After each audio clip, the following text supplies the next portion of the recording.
Danas plaže imaju VIP lože, ležaljke od 100 eura, koktele i DJ-eve.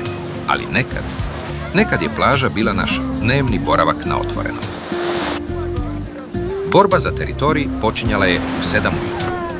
Baciš ručnik na oštro kamenje, staviš 4 kamena na svaki kut da ga bura ne odnese i mjesto je tvoje. A ti ručnici, frotirni, grubi, s izbijeljelim bojama. Plaža je bila pozornica, presjek cijelog društva. Bilo je tu svega. Od urednih njemačkih turista koji su već u 7 ujutro zauzeli najbolji hlad i namazali debeli sloj bijele kreme na nos, do lokalnih frajera koji prešetavaju preplanule mišiće, glumeći Alena Delona iz Dalmacije. Mogao si vidjeti babe koje u pličaku ogovaraju cijelo selo i klince koji vrište skačući s mola. Potpuni, predivni kaos u kojem se točno zna hijerarhija. A na čelu naše hijerarhije tu je tata.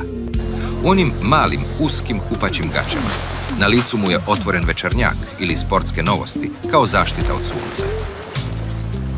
Tu je mama, glavna logističarka. Ona kontrolira onaj teški, narančasti prijenosni frižider, a malo dalje, na svom peškiru, lokalna studentica. U jednodijelnom, visoko rezanom badiću iz Trsta. Kosa mokra od soli, miriše na kokos. Svi lokalni mangupi, pa i mi klinci, potajno smo gledali u nju dok nam se topio sladoled po rukama. Faktor 50 tada nije postojao. Mazalo se maslinovim uljem ili onom gustom smeđom Copperton kremom. Cilj je bio izgorjeti do podneva, a onda se navečer mazati jogurtom. A onda vrhunac dana.